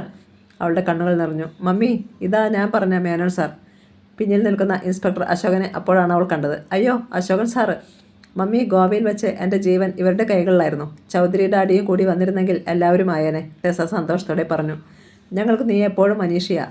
ഗാംബ്ലർ മനീഷ, അശോകൻ പറഞ്ഞു. ടെസ ചിരിച്ചു. വളരെ നേരം സംസാരിച്ചിരുന്ന ശേഷമാണ് രാജീവ് മേനോനും അശോകനും പോയത്. ഇനി നിങ്ങൾ സക്രിയയെ ഭയപ്പെടേണ്ട. ഇറങ്ങാൻ നേരം മേനോൻ പറഞ്ഞു. അവർ പോയപ്പോൾ ടെസയ്ക്ക് വല്ലാത്ത നഷ്ടബോധം തോന്നി. മേനോൻ കൈവീശിയപ്പോൾ അവളുടെ ഹൃദയം വിങ്ങി. 4 മണിയായപ്പോൾ ടെസയ്ക്ക് ഒരു കോൾ വന്നു. നടാഷ. അവൾ പെട്ടെന്ന് അറ്റൻഡ് ചെയ്തു. മനീഷ, ഞാൻ TV-യിൽ വാർത്ത കണ്ടു. എൻ്റെ ഒരു മലയാളി സുഹൃത്ത് പരിഭാഷപ്പെടുത്തി തന്നത്. നീ അത്രയും പ്രശ്നത്തിലായിരുന്നോ മോളെ? നടാഷ കരയാൻ തുടങ്ങി. കിങ് എയർലൈൻസിൽ ജോലി വാങ്ങിക്കൊടുത്ത ശേഷം അവൾ കുറച്ചേ വിളിച്ചിട്ടുള്ളൂ. നീയില്ലായിരുന്നെങ്കിൽ ഞാൻ കാസിനോയിലെ പോൾ ഡാൻസറായി നശിച്ചേനെ. പറയടി വിശേഷങ്ങൾ. താൻ സേഫാണെന്ന് ടെസ പറഞ്ഞപ്പോഴാണ് നടാഷയ്ക്ക് സമാധാനമായത്. വൈകിട്ട് മമ്മിക്ക് ചായ വാങ്ങിക്കാനായി ടെസ ഫ്ലാസ്കുമായി കാൻറ്റീനിലേക്ക് ഇറങ്ങി. എതിരെ നടന്നു വന്ന സ്ത്രീയെ കണ്ട് അവൾ നടുങ്ങി. ജ്യോതി, രാജീവ് മേനോൻ്റെ മുൻ ഭാര്യ. അവൾ വന്നത് അപകട സൂചനയാണ്. മനീഷ. ജ്യോതി അവളുടെ ചുമലിൽ പിടിക്കാനായി കൈനീട്ടി. ടെസ അത് തട്ടിക്കളഞ്ഞിട്ട് തിടുക്കത്തിൽ മുന്നോട്ട് നടന്നു. കോറിഡോറിൽ വെച്ച് ബലിഷ്ഠമായ ഒരു പുരുഷക്കാരൻ ടെസയുടെ കയ്യിൽ പിടികൂടി. അവളുടെ കയ്യിൽ നിന്ന് ഫ്ലാസ്ക് പിടിവിട്ടുപോയി. ടെസ അയാളെ കണ്ടു. രോഹൻ, ഗോവയിലെ തൻ്റെ എതിരാളി. ജ്യോതിയും മകനും രാജീവ് മേനോൻ്റെ ശത്രുക്കൾ. ഞാനിന്ന് എത്രമാത്രം സന്തോഷം അനുഭവിക്കുന്നുണ്ടെന്ന് എനിക്ക് മാത്രമേ അറിയൂ അശോക, രാജീവ് മേനോൻ ഇൻസ്പെക്ടർ അശോകനോട് പറഞ്ഞു. വിൻസർ കാസിൽ ഹോട്ടലിൻ്റെ പിന്നിൽ കായൽ വരെ നീണ്ടുകിടക്കുന്ന പുഴയിലെ ഹൗസ് ബോട്ടിലാണ് ഇരുവരും. ചെട്ടിയോട് ചേർന്ന് കിടക്കുന്ന ബോട്ട് ഓളങ്ങളിൽ ഇളകുന്നു. സായാഹ്ന വെയിലിൽ പുഴയിലും ബോട്ടിലും വീണ് കിടക്കുന്നു. അവരുടെ മുന്നിലെ മേശയിൽ റെമി മാർട്ടിനും ഗ്ലാസുകളും മൾബറി പഴങ്ങളും. അശോകൻ കെൻറ്റ് സിഗരറ്റ് വലിച്ച് പുകയെടുത്തു. ടെസയുടെ പ്രശ്നങ്ങളൊക്കെ അവസാനിച്ചത് കൊണ്ടല്ലേ ഈ സന്തോഷം? യെസ്. ഇപ്പോൾ അവൾ ടെസയാണെങ്കിലും എനിക്ക് മനീഷയാണ്. കാസിനോയിലെ ചൂത് കളിക്കാരി മനീഷ. മേനോൻ കാസിനോ ടൈറ്റനിൽ റൂളറ്റ് കറക്കുന്ന അവളെ നേരിൽ കാണുന്നത് പോലെ പറഞ്ഞു. അവളൊരു സുൽത്താനയാണ്. സൈലൻ്റാക്കിയിരിക്കുന്ന മൊബൈൽ ഫോണിൽ അപ്പോൾ പ്രകാശമുണ്ടായി. മനീഷയാ. അവൾക്ക് ദീർഘായുസ് അശോക. സക്രിയയെപ്പോലുള്ള ഒരു തെണ്ടി വിചാരിച്ചാലൊന്നും അവളെ ഇല്ലാതാക്കാൻ പറ്റില്ല. മേനോൻ സന്തോഷത്തോടെ ഫോൺ എടുത്തു. മനീഷ, ഞാനിപ്പോൾ നിൻ്റെ പേര് പറഞ്ഞതേയുള്ളൂ. മനീഷയല്ല. ആ സ്ത്രീ ശബ്ദം ഒരു നിമിഷം നിർത്തി. മേനോൻ്റെ മുഖത്തെ സന്തോഷം മാഞ്ഞുപോയി. ജ്യോതിയാ. ജ്യോതി മേനോൻ. ശബ്ദം വീണ്ടും കേട്ടു. മനീഷയുടെ ഫോണിൽ നിന്ന് ജ്യോതി വിളിക്കുന്നു. മനീഷ മറ്റൊരു അപകടത്തിൽപ്പെട്ടിരിക്കുന്നു. അവൾ ജ്യോതിയുടെ കസ്റ്റഡിയിലാണെന്ന് ഉറപ്പ്. എന്താണ് അവളുടെ ലക്ഷ്യം? കുറേ ചോദ്യങ്ങൾ അയാളുടെ മനസ്സിലൂടെ കടന്നുപോയി. മേനോൻ ഫോണുമായി എഴുന്നേറ്റു. എന്താ നിനക്ക് വേണ്ടത്? ടെസയെ തുടരുത് നീ. മേനോൻ മുരണ്ടു. അങ്കിളെ. പിന്നെ കേട്ടത് മനീഷയുടെ സ്വരമാണ്. എനിക്ക് കുഴപ്പമൊന്നുമില്ല. ആൻറ്റി വന്നത് അങ്കിളിനെ കാണാനാ. അങ്കിൾ ഇപ്പോൾ എവിടെയാ? മേനോൻ ആലോചിച്ചു. പറയണോ? വിൻസർ കാസിലിൽ. ടെസയും ജ്യോതിയും സംസാരിക്കുന്നത് കേട്ടു. ഞാൻ എവിടേക്ക് വരികയാ. എന്നെ കാണാതെ പോകരുത്. ജ്യോതിയുടെ സ്വരം റിക്വസ്റ്റ് പോലെ അയാൾക്ക് തോന്നി. മേനോൻ കസേരയിലിരുന്നു. അശോകൻ ഒരു ഡ്രിങ്ക് മിക്സ് ചെയ്ത് അയാൾക്ക് നീട്ടി. മേനോൻ പകുതി കുടിച്ചു. ഞാനിത് പ്രതീക്ഷിച്ചതാ സാറേ. ആ കേസും അവസാനിക്കുകയാണ്. അശോകൻ സിഗരറ്റ് വലിച്ചു പുകയൂതി. അയാൾ എന്താണ് ഉദ്ദേശിക്കുന്നതെന്ന് മേനോന് മനസ്സിലായില്ല. 4 ദിവസം മുമ്പാണ്, കഴിഞ്ഞ വ്യാഴാഴ്ച, മണ്ടോവി ഹോട്ടലിൽ ഒരു കുറ്റവാളി താമസിക്കുന്നുണ്ടെന്ന് പറഞ്ഞ് ഞാൻ അവിടെ പോയി. പ്രതി അവിടെ ഒരു കോട്ടേജിലുണ്ടായിരുന്നു. പക്ഷേ രാവിലെ തന്നെ അവൻ അവിടെ നിന്ന് മുങ്ങി. ഞാൻ കോട്ടേജ് പരിശോധിച്ചിറങ്ങുമ്പോൾ അടുത്ത കോട്ടേജിൽ 2 പേർ ഉച്ചത്തിൽ തർക്കിക്കുന്നത് കണ്ടു. വെറും തർക്കമല്ല, വാക്കുകൾ കൊണ്ടുള്ള ഏറ്റുമുട്ടൽ. മേനോൻ്റെ മുഖത്ത് നോക്കി നിർത്തിയാണ് അയാൾ പറഞ്ഞത്. ഞാനത് ശ്രദ്ധിക്കാതെ നടക്കുമ്പോഴാണ് മേനോൻ തന്നേക്കാൾ എത്ര അന്തസ്സുള്ളവനാണ് ഒരു സ്ത്രീ ആക്രോശിക്കുന്നത് കേട്ടത്. അതോടെ ഞാനിവിടെ നിന്നു. മേനോൻ ഉദ്വേഗത്തോടെ അശോകനെ നോക്കി. അശോകൻ ആ സംഭവം ക്രമമായി ഓർത്തെടുക്കുന്നത് പോലെ 4-5 നിമിഷം നിശബ്ദനായിരുന്നു. കോട്ടേജിൻ്റെ വാതിൽ പകുതി തുറന്നു കിടക്കുകയാണ്. ജ്യോതിയെയും രോഹനെയും ഐസക് സ്റ്റീഫനെയും അശോകൻ കണ്ടു. എന്തിനാടി നീ മേനോൻ്റെ കാര്യം എപ്പോഴും പറയുന്നത്? അവൻ നിന്നെ ഉപേക്ഷിച്ചതല്ലേ? നിന്റെ വീതം ബലമായി നീ പിടിച്ച് മേടിക്കുകയും ചെയ്തില്ലേ? ഐസക് കലിക്കുകയാണ്. നിനക്കും നിന്റെ മകനും വേണ്ടി ഞാൻ എന്തൊക്കെയാണ് ചെയ്തത്? എന്നെ വിവാഹം കഴിക്കുമെന്ന് മോഹിപ്പിച്ച നീ അതൊക്കെ ചെയ്യിച്ചത്. എൻ്റെ ബിസിനസ് പോലും എനിക്ക് നോക്കി നടത്താൻ പറ്റിയില്ല. എന്നിട്ട് നീ ഇപ്പോൾ തള്ളി പറയുന്നോ എന്നെ?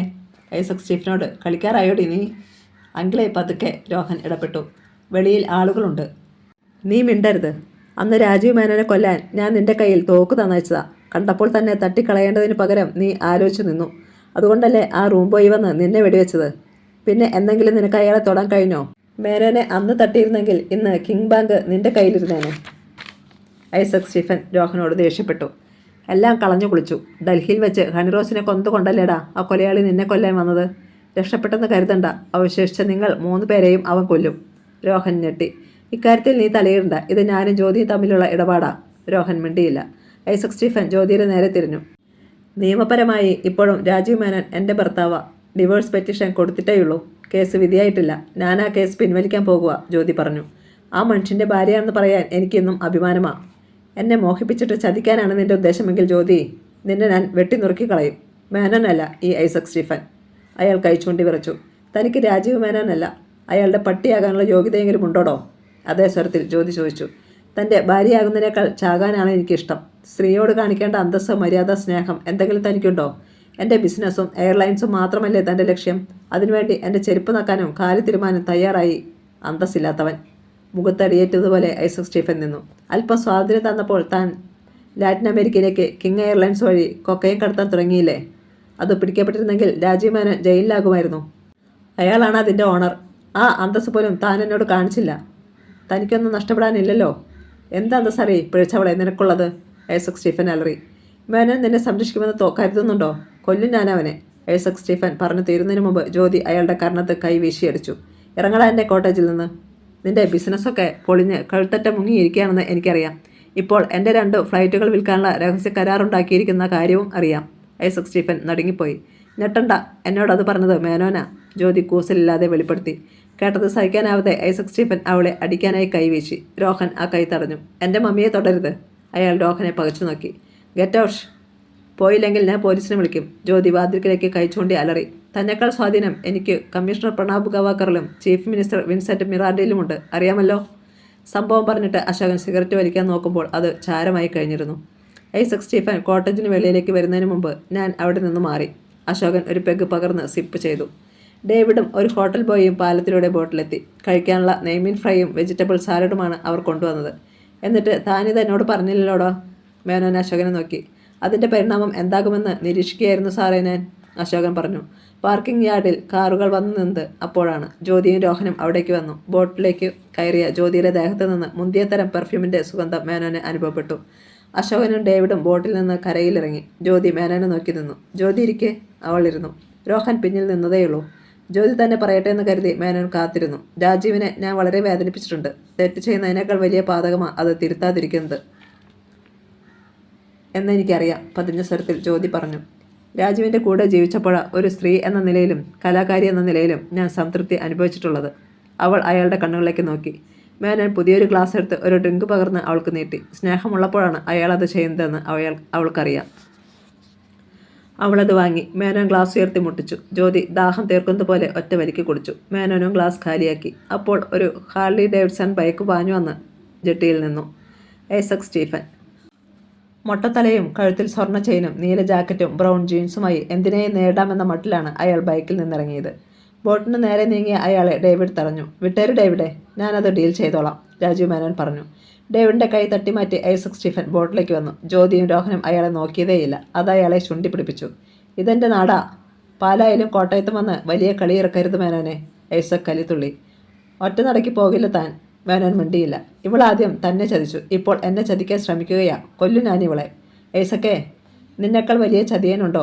അതുകൊണ്ട് ചതിയെപ്പറ്റി പറയാൻ തനിക്ക് അവകാശമില്ല. എൻ്റെ വിജയത്തിനു വേണ്ടി എന്തും ഞാൻ ചെയ്യും. അയാൾ ജാക്കറ്റിനുള്ളിൽ നിന്ന് പിസ്റ്റൾ എടുത്തു. ജെറീക്കോ 941. Made in Israel. തന്നെ കൊല്ലാൻ ഇവൻ്റെ കയ്യിൽ ഞാൻ കൊടുത്തയച്ച ഇനം. ഐസക് രോഹനെ നോക്കി. മേനോനും പിന്നാലെ ജ്യോതിയും എഴുന്നേറ്റു. എൻ്റെ കൈകൊണ്ട് മരിക്കാനാ തൻ്റെ വിധി. നീ ഇവളെ സഹായിക്കാൻ തീരുമാനിച്ചാൽ മാത്രം. ഐസക് പിസ്റ്റൾ മേനോൻ്റെ നേരെ ചൂണ്ടി. നിന്റെ ബോംബെയിലെ ഭാര്യയും കൊച്ചിയിൽ മറൈൻ എഞ്ചിനീയറിംഗ് പഠിക്കുന്ന മകളെയും ഞാൻ കൊല്ലും. ഐസക്കേ, രോഹൻ വിളിച്ചു. കാജൽ മേനോനെ തൊടുമോ നീയെ? അവളെൻ്റെ സഹോദരിയാ, അറിയാമോ തനിക്ക്? രാജീവ് മേനോനെ കൊല്ലാൻ പല ശ്രമങ്ങളും ഞാൻ നടത്തിയിട്ടുണ്ട്. എന്നാൽ ഇപ്പോഴെനിക്ക് ആരുടെയും സ്വത്ത് വേണ്ട. ഹണിറോസിൻ്റെ കൊലയാളി കൊല്ലുന്നെങ്കിൽ മരിക്കാനും ഞാൻ തയ്യാറാ. അവൻ കൈനീർത്തി ഐസക്കിൻ്റെ കർണത്തടിച്ചു. ഐസക് അലറിക്കൊണ്ട് തോക്ക് തിരിച്ചു. U bastard. രോഹൻ കാലുയർത്തി അയാളുടെ നെഞ്ചിൽ ഒരു ചവിട്ട് കൊടുത്തു. ഐസക് പിന്നോട്ട് വെച്ച് വെള്ളത്തിലേക്ക് വീണു. അതിനിടയിൽ ഒരു വെടി പൊട്ടി. ബുള്ളറ്റ് ബോട്ടിൻ്റെ മേൽക്കൂരയിലൂടെ കടന്നുപോയി. പുഴവെള്ളത്തിൽ കട്ടച്ചെളിയും നുരയും ഉയർന്നു. ഐസക് താണുപോയി. ഒരാഴ്ച കഴിഞ്ഞ് രോഹൻ ഗോവയിലെ സീഷോർ ഹോട്ടലിൻ്റെ ഓപ്പൺ എയർ ബാറിൽ ഇരിക്കുകയാണ്. കൂടെ ജോൺ മിറാൻഡയുമുണ്ട്. അവരുടെ മുന്നിൽ കയറുകൊണ്ട് പൊതിഞ്ഞ ഒരു ബോട്ടിൽ ഇരിക്കുന്നു. ബോസ് ഫെനി. വാച്ചിൽ നോക്കിക്കൊണ്ട് ജോൺ മിറാൻഡ പറഞ്ഞു. 8 മണിയായി. പ്രദീപ് ഗവാക്കർ ഇനിയും വന്നില്ലല്ലോ. വരും.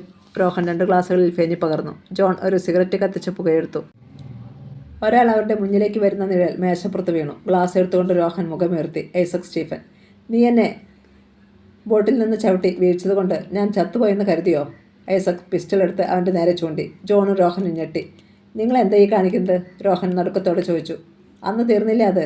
ഇല്ലടാ, ഒന്നും തീർന്നില്ല. തുടങ്ങാൻ പോവുകയാ. ഞാൻ ആരാണെന്ന് നീ അറിയുന്നതേയുള്ളൂ. ഐസക് സ്റ്റീഫൻ തോക്കിൻ്റെ കുഴൽ രോഹൻ്റെ നെറ്റിയിലേക്ക് ചൂണ്ടി. Don't shoot. ജോൺ മിറാൻഡ തടയാൻ ശ്രമിച്ചു. പെട്ടെന്ന് വെടിപൊട്ടി. റോഹന്റെ കയ്യിൽ നിന്ന് ഗ്ലാസ് താഴെ വീണു. നേർത്ത വെളിച്ചത്തിൽ ആ ബട്ട്ലർ നിൽക്കുന്നതും റോഹൻ കണ്ടു. അയാൾ തോക്ക് കോട്ടിന്റെ പോക്കറ്റിൽ ഒളിപ്പിച്ചിരിക്കുന്നു. റോഹൻ നടുക്കത്തോടെ ജോൺ മിറാൻഡയെ നോക്കി. അവന്റെ നെറ്റിയിൽ വെടിയുണ്ട തറച്ചു കയറിയിരിക്കുന്നു. കപ്പിരുന്ന മേശയിലേക്ക് അയാൾ കുനിഞ്ഞു വീണു. പിന്നെ അനങ്ങിയില്ല. റോഹൻ കൊലയാളിയെ നോക്കി. അയാൾ അവിടെയില്ല. എന്താണ് സംഭവിച്ചെന്നറിയാതെ സ്റ്റീഫൻ തരിച്ചു നിന്നു. താൻ വെടിവെച്ചില്ല എന്ന് മാത്രമേ അയാൾക്കറിയാമായിരുന്നുള്ളൂ. പ്ലാന്റർ തോമസിന്റെ കേസ് കോട്ടയം കോടതിയിലായിരുന്നു. ട്രക്ക് ഡ്രൈവർ പരമേശ്വരൻ എന്നറിയപ്പെടുന്ന ചുരുളി വാസുവും ASI തമ്പിയും മറ്റ് 6 പ്രതികളും ഉണ്ടായിരുന്നു. കോടതിക്ക് ചുറ്റും വലിയ ജനക്കൂട്ടമുണ്ട്. സക്രിയയെ അടുത്ത് കണ്ടപ്പോൾ ബൽറാം നിരാശയോടെ പറഞ്ഞു, താൻ പിടികൊടുക്കില്ലെന്നും എന്നെ രക്ഷിക്കുമെന്നും പ്രതീക്ഷിച്ചു. സക്രിയ മറുപടി പറഞ്ഞില്ല. വിഷ്ണുവിനെ കണ്ട് ബൽറാം ഭയന്നുപോയി. തെളിവെടുപ്പിനായി പ്രതികളെ 2 ആഴ്ചത്തേക്ക് പോലീസ് കസ്റ്റഡിയിലിട്ടു. പിറ്റേന്ന് ഇൻസ്പെക്ടർ മൈക്കിളിന്റെ നേതൃത്വത്തിലുള്ള പോലീസ് സംഘം സക്രിയയെയും കൊണ്ട് പ്ലാന്റർ തോമസിന്റെ ബംഗ്ലാവിൽ വന്നു. ടെസയും റോസലിനും അവിടെയുണ്ട്. സക്രിയ നിയമിച്ച ജോലിക്കാരെയെല്ലാം അവർ മാറ്റിയിരുന്നു. സക്രിയ കൈകളിൽ വിലങ്ങുമായി ടെസയെയും റോസലിനെയും നോക്കി. തനിക്കെതിരെ എല്ലാ തെളിവുകളും അവർ നിരത്തുമെന്ന് അയാൾക്കുറപ്പായിരുന്നു. പെട്ടെന്ന് സക്രിയ മൈക്കിളിന്റെ ബെൽറ്റിലെ റിവോൾവർ വലിച്ചെടുത്ത് റോസലിന്റെ നേരെ തിരിഞ്ഞു. മൈക്കിളിന് തടയാൻ കഴിഞ്ഞില്ല. അതിനു മുമ്പേ വെടിയുതിർന്നു. അടുത്ത നിമിഷം റോസലിൻ ഗൗണിന്റെ പോക്കറ്റിൽ നിന്ന് ചെറിയൊരു പിസ്റ്റൾ എടുത്തു. സക്രിയയുടെ നെഞ്ചിൻ കൂടി തകർത്തുകൊണ്ട് വെടിയുണ്ടകൾ പാഞ്ഞു കയറി. ഇവനെ ജയിലിലേക്ക് വിടാതിരിക്കാനാ ഞാൻ തോക്കെടുത്തത്, റോസലിൻ പറഞ്ഞു. സക്രിയ പിന്നോട്ട് വളഞ്ഞു നിന്ന് വിറയ്ക്കുന്നത് ഇൻസ്പെക്ടർ മൈക്കിൾ കണ്ടു. അയാളുടെ കയ്യിലിരുന്ന തന്റെ സർവീസ് റിവോൾവറിൽ നിന്ന് വെടി പൊട്ടിയിട്ടുണ്ട്. റോസലിന്റെ വയറ്റിൽ നിന്ന് ഗൗണിലൂടെ ചോര ഒഴുകുന്നു. സക്രിയയുടെ കയ്യിൽ നിന്ന് റിവോൾവർ താഴെ വീണു. മമ്മി! ടെസ പിടിക്കുന്നതിന് മുമ്പ് റോസലിന്റെ കണ്ണുകൾ പിന്നോട്ട് മറിഞ്ഞു. അവൾ കുഴഞ്ഞു വീണു. കയ്യിലെ ചെറിയ തോക്കിലെ പിടി അവൾ വിട്ടിരുന്നില്ല. പപ്പായുടെ തോക്കാണതെന്ന് ടെസ തിരിച്ചറിഞ്ഞു. വേഗം ആംബുലൻസ് വിളിക്കേ. ഈ സ്ത്രീ മരിച്ചുപോയാൽ സമാധാനം പറയേണ്ടി വരും, മൈക്കിൾ കൂടെയുണ്ടായിരുന്ന ASI ഗ്രേസിയോട് നിർദ്ദേശിച്ചു. സർ! ഉടനെ ഗ്രേസി പുറത്തേക്ക് പോയി ഫോൺ ചെയ്തു. മൈക്കിൾ വിറയ്ക്കുകയായിരുന്നു. തന്റെ തോക്കുകൊണ്ട് ഇതിനു മുമ്പ് ആരെയും വെടിവെച്ചിട്ടില്ല. സക്രിയയും റോസലിനും തറയിൽ കിടക്കുകയാണ്. റോസലിന് ചലനമില്ല. മമ്മി! മമ്മി! ടെസ റോസലിനെ കുലുക്കി ഉണർത്താൻ ശ്രമിക്കുകയാണ്. അധികം വൈകാതെ ആംബുലൻസ് വന്നു. സക്രിയയെയും റോസലിനെയും ഒരുമിച്ചാണ് അതിൽ കയറ്റിയത്. ഹോസ്പിറ്റലിൽ എത്തുന്നതിന് മുമ്പ് സക്രിയ മരിച്ചു. റോസലിനെ ഉടൻ തന്നെ ഓപ്പറേഷൻ തിയേറ്ററിലേക്ക് മാറ്റി. പിറ്റേന്ന് ASP വിഷ്ണു ഹോസ്പിറ്റലിലെത്തി. കൂടെ അൻവറും മൈക്കിളും നാൻസിയും ഉണ്ടായിരുന്നു. മുറിയിൽ റോസലിനൊപ്പം ടെസയും പുന്നൂസുമുണ്ട്. മമ്മി, നമ്മുടെ കേസ് അന്വേഷിച്ച സാറാ, ടെസ വിഷ്ണുവിനെ പരിചയപ്പെടുത്തി. റോസലിൻ ബഹുമാനത്തോടെ എഴുന്നേൽക്കാൻ ശ്രമിച്ചു. കിടന്നോളൂ, ഞാൻ നിങ്ങളെ ഒന്ന് കാണാൻ വന്നതാണ്, വിഷ്ണു പറഞ്ഞു. സക്രിയയെ കൊന്നതിന് നിങ്ങളുടെ പേരിൽ കേസുണ്ടാകും. പക്ഷേ സക്രിയയെ കൊല്ലാൻ ശ്രമിച്ചപ്പോൾ നിങ്ങൾ സ്വയരക്ഷയ്ക്കായി അത് ചെയ്തതാണെന്ന് വാദിക്കാം. അതിനെപ്പറ്റി ഇൻസ്പെക്ടർ മൈക്കിൾ പറഞ്ഞിട്ടുണ്ടല്ലോ അല്ലേ? ഉണ്ട് സാർ. റോസലിൻ പിന്നിൽ നിന്ന മൈക്കിളിനെ ഒന്ന് നോക്കി. ASP സംസാരിച്ചപ്പോൾ ആ ശബ്ദം എവിടെയോ കേട്ടിട്ടുണ്ടല്ലോ എന്ന് ടെസ ആലോചിച്ചു. പക്ഷേ മുഖം തിരിച്ചറിയാൻ പറ്റുന്നില്ല. അദ്ദേഹം യാത്ര പറഞ്ഞ് ഇറങ്ങാൻ തുടങ്ങിയപ്പോൾ പുന്നൂസ് പറഞ്ഞു, സാർ, എങ്ങനെ നന്ദി പറയണമെന്ന് ഞങ്ങൾക്കറിയില്ല. സാറ് ഈ കേസ് ഏറ്റെടുത്തില്ലായിരുന്നെങ്കിൽ സക്രിയ ഇതിനോടകം ഞങ്ങളെയെല്ലാം കൊന്നുകളഞ്ഞ് എസ്റ്റേറ്റും ഫാക്ടറിയും ഒക്കെ കൈക്കലാക്കിയേനെ. ഞാൻ സ്വയം വന്നതല്ല മിസ്റ്റർ പുന്നൂസ്. അതിന് പിന്നിൽ മനീഷയുടെ കൈയുണ്ട്. വിഷ്ണു ടെസയെ നോക്കി. ഞാനോ? അവൾ അന്താളിച്ചു പോയി. റോസലിനും പുന്നൂസും അവളെ നോക്കി. മനീഷയുടെ ഫ്രണ്ട് മിസ്റ്റർ രാജീവ് മേനൻ. അദ്ദേഹമാണ് പ്ലാന്റർ തോമസിന്റെ കേസ് ഇൻവെസ്റ്റിഗേഷൻ നടത്തണമെന്ന് DGPയോട് ആവശ്യപ്പെട്ടത്. ടെസ അമ്പരന്ന് പോയി. ഞങ്ങളുടെ ജോലി കഴിഞ്ഞു. ഇനി ആരെയും ഭയപ്പെടാതെ നിങ്ങൾക്ക് ജീവിക്കാം. ടെസയ്ക്ക് ഗോവയിലേക്ക് ഒളിച്ചോടുകയും വേണ്ട. വരട്ടെ. വിഷ്ണു റൂമിൽ നിന്ന് പുറത്തേക്കിറങ്ങി. സാർ, ടെസ പിന്നാലെ ചെന്നു. ഞാൻ സാറിനെ കണ്ടിട്ടുണ്ട്. സാർ എന്നോട് സംസാരിച്ചിട്ടുണ്ട്. വിഷ്ണു തിരിഞ്ഞു നോക്കി. പിന്നെ അവളുടെ മുഖത്ത് നോക്കി പുഞ്ചിരിച്ചു. കാശ്മീരിൽ വെച്ചാണോ ഞാൻ ഈ സ്വരം കേട്ടത്? അന്ന് സാർ പാലയെ പറ്റിയും മീനച്ചിലാറിനെ പറ്റിയുമൊക്കെ പറഞ്ഞത് ഞാൻ മറന്നിട്ടില്ല. അതൊക്കെ പഴയ കഥകളല്ലേ, എല്ലാം മറന്നേക്കൂ. വിഷ്ണു അവൾക്ക് ആശംസകൾ നേരുന്നതുപോലെ പുഞ്ചിരിച്ചു. പിന്നെ നടന്നുപോയി. അദ്ദേഹം ആരാണ്? അവളുടെ ഉള്ളിൽ സംശയം മുളപൊട്ടി. പെട്ടെന്ന് ഒരു വെള്ളി വെളിച്ചം പോലെ ടെസയുടെ മനസ്സിലേക്ക് അയാൾ വന്നു. കാസിനോ ടൈറ്റാൻ്റെ 4ാം നിലയിൽ ബാൽക്കണിയിൽ നിന്ന് താൻ മേനോൻ അങ്കിളിനെ വിളിച്ചപ്പോൾ, ആ കൊലയാളിയെ കണ്ടെന്ന് പറയാൻ തുടങ്ങിയപ്പോൾ പിൻകഴുത്തിലൊരു തോക്കിൻ്റെ തണുത്ത കുഴൽ മുട്ടി. ഇരുട്ടിൽ നിന്ന് അയാളുടെ ശബ്ദം കേട്ടു. തന്നെ അറിയാവുന്ന മട്ടിലാണ് അയാൾ സംസാരിച്ചത്. താൻ പാലക്കാരിയാണെന്നും തന്നെ കൊല്ലുമെന്നുമാണത് കരുതിയത്. പക്ഷേ തന്നെ ഒന്നും ചെയ്യാതെ അയാൾ പിൻവാങ്ങി. ടെസ റോക്കറ്റ് വിട്ടതുപോലെ ഓടിച്ചെന്നു. റിസപ്ഷനിലെത്തിയപ്പോൾ മിലിറ്ററി ജീപ്പ് പോകുന്നത് കണ്ടു. മെർമറ ബീച്ചിലെ മരങ്ങൾക്കിടയിൽ നിർത്തിയ കിയക്കാറിൻ്റെ ഡിക്കി തുറന്ന് പ്രദീപ് ഗവാക്കർ ഒരു കർവോസിയർ ബോട്ടിലെടുത്തു. എടാ, നമുക്ക് ക്ലബിലേക്ക് പോയാലോ? 2 ഗ്ലാസുകൾ എടുത്തുകൊണ്ട് രോഹൻ അഭിപ്രായപ്പെട്ടു. നോനോ, ഇനിമേലിൽ ഞാൻ ക്ലബിലേക്കും ഹോട്ടലിലേക്കുമില്ല, പ്രദീപ് പറഞ്ഞു. അവിടെയാ ബട്ട്ലറുടെ യൂണിഫോം ധരിച്ച് ആ കൊലയാളി എത്തുന്നത്. പ്രദീപ് ചുറ്റും നോക്കി. ബീച്ചിൽ ആളുകളുണ്ട്. മുന്നിൽ കടലിരുമ്പന്ത് മരങ്ങൾക്കിടയിലൂടെ കാണാം. പ്രദീപ് മദ്യം ഗ്ലാസുകളിൽ പകർത്തി. ഇരുവരും കുടിച്ചു. ഇവിടെയാകുമ്പോൾ ബട്ട്ലർ വന്നാൽ നമുക്ക് കാണാം, രോഹൻ ഒന്നുകൂടി ഒഴിച്ചു. നിർഭനെ കൊന്നു. ബംഗാളിലെ ഏറ്റവും വലിയ വ്യവസായിയുടെ മകനാണ്. ഡീൻ ആന്റണി കൊച്ചിക്കാരൻ MP-യുടെ മരുമകൻ. ഡൽഹിയിൽ വരെ പിടിയുള്ള പാർലമെന്റേറിയനായിരുന്നു. അതോടെ തീർന്നെന്നാ കരുതിയത്. 2 ആഴ്ച അനക്കമൊന്നുമില്ലായിരുന്നല്ലോ. പിന്നെ നിന്റെ മുന്നിൽ വച്ചല്ലേ ജോൺ മിറാൻഡയുടെ തല വെടിവെച്ച് തുളച്ചത്? പ്രദീപ് രോഹനെ നോക്കി. അയാളുടെ കയ്യിലിരുന്ന മദ്യം തുളുമ്പി. മുഖ്യമന്ത്രിയുടെ മകൻ. ഗോവ മുഴുവൻ പോലീസ് അരിച്ചു പെറുക്കി. എന്നിട്ട് എന്ത് പുല്ല സംഭവിച്ചത്? പ്രദീപ് ഗ്ലാസ് ഒറ്റ വലിക്ക് കാലിയാക്കി. കമ്മീഷണർ പ്രണാബ് ഗാവർക്കർക്ക് എന്തൊക്കെ ചെയ്യാൻ കഴിയുമെന്ന് എനിക്കറിയാം. മകൻ പ്രദീപ് ഗാവർക്കർ മരിച്ചാലും ഒന്നും സംഭവിക്കില്ല. നീ കൊല്ലപ്പെട്ടാലും ആർക്കു നഷ്ടം? അതുകൊണ്ട് രോഹൻ, ഞാൻ ഈ ഗോവ വിടുകയാണ്. ഇന്ത്യ തന്നെ വിടും ഇന്ന് രാത്രി. രോഹൻ ഒരു ഞെട്ടലോടെ സുഹൃത്തിനെ നോക്കി. ഹണിറോസിൻ്റെ കൊലയാളികളെയാണവൻ കൊല്ലുന്നത്. അവശേഷിക്കുന്ന നമ്മൾ രണ്ടുപേരെയും അവർ വെടിവെച്ചിടും. അവളെ ഉപദ്രവിക്കേണ്ട, ആരോഗ്യത്തോടെ വിടാമെന്നൊക്കെ നീ പറഞ്ഞതാ, ശരിയാ. പക്ഷേ അതൊന്നും കൊലയാളിക്കറിയില്ല.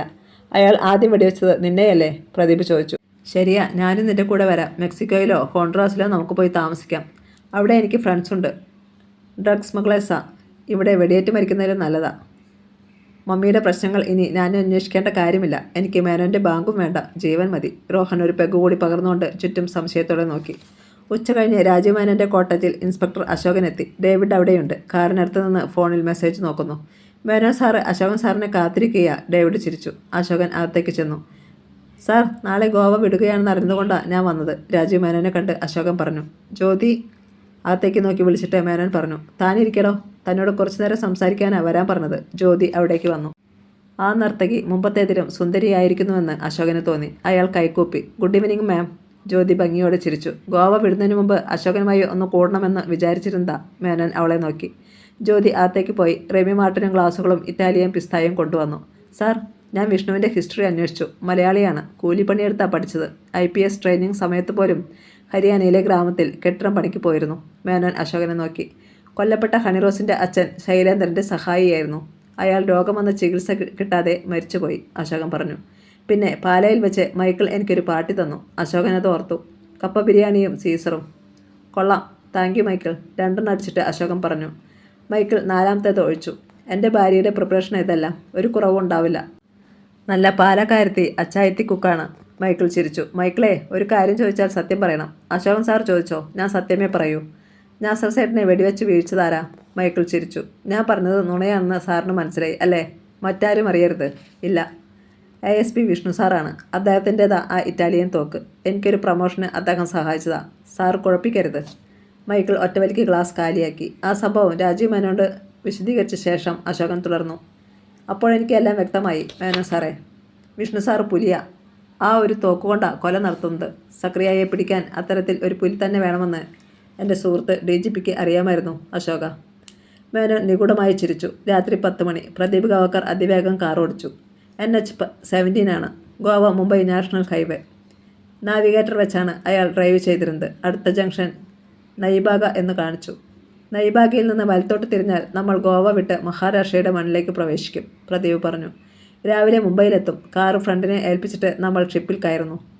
കേപ്പ് ടൗണിലെത്തിയിട്ട് ഫ്ലൈറ്റിൽ ബ്രസീൽ, അവിടുന്ന് മെക്സിക്കോ. ഓക്കെ? ഓക്കെ. റോഹൻ ഒരു സിഗരറ്റ് കത്തിച്ചു. അവൻ നമ്മളെ എന്ത് ചെയ്യണമെന്ന് കാണണം. റോഡിൽ ഒരു കൂറ്റൻ ട്രക്ക് തിരിയാൻ ശ്രമിക്കുന്നത് ഹെഡ്ലൈറ്റിൻ്റെ വെളിച്ചത്തിൽ കണ്ടു. ബെൻസ് കാർ ഒരു നിമിഷം കൊണ്ട് അടുത്തെത്തി. ട്രക്ക് തിരിക്കാൻ ശ്രമിക്കുകയാണ്. ഏതോ വർക്ക്ഷോപ്പിൽ കണ്ടം ചെയ്യാൻ കൊണ്ടുപോകുന്നത് പോലെയുണ്ട്. വേഗം തിരിക്കടോ. പ്രദീപ് കാർ നിർത്തി ഇറങ്ങി ഡ്രൈവറിൻ്റെ അടുത്തേക്ക് ചെന്നു. ഡ്രൈവർ അത് റിവേഴ്സ് എടുക്കാൻ ശ്രമിക്കുകയാണ്. എത്രയും പെട്ടെന്ന് ഗോവ വിടണം. റോഹനും ഇറങ്ങിച്ചെന്നു. ഇതെന്ത് വണ്ടിയാടോ? റോഹൻ ഡ്രൈവറെ നോക്കി അലറി. ട്രക്ക് ഡ്രൈവർ നിർത്തി റോഡിലേക്ക് ചാടി. കാറിൻ്റെ ഹെഡ്ലൈറ്റിൽ അവൻ അയാളെ കണ്ടു. ബട്ട്ലർ, കയ്യിൽ പിസ്റ്റൾ. രക്ഷപ്പെടാൻ ശ്രമിക്കുകയാണല്ലേ? ഞാൻ രക്ഷപ്പെടുത്താം. ഡൽഹിയിൽ വെച്ച് ഹണിറോസിനെയും അവളുടെ പാവപ്പെട്ട അമ്മയെയും നിങ്ങൾ ജീവിക്കാൻ അനുവദിച്ചില്ല. അതിനുള്ള ശിക്ഷയാണിത്, അയാൾ പറഞ്ഞു. പ്രദീപും രോഹനും അയാളെ അവിടെ പ്രതീക്ഷിച്ചില്ല.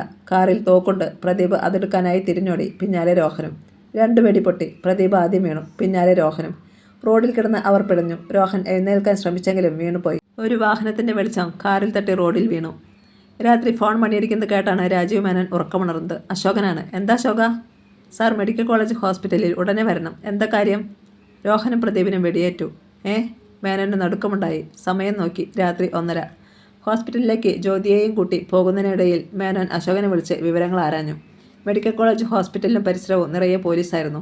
കമ്മീഷണർ പ്രണാബ് ഗാവക്കറുടെ മകനാണ് വെടിയേറ്റ് മരിച്ചത്. മേനോനും ഭാര്യയും പ്രണാബ് ഗാവക്കറെ കണ്ടു. അദ്ദേഹം ശബ്ദിക്കാനാവാതെ ഇരിക്കുകയാണ്.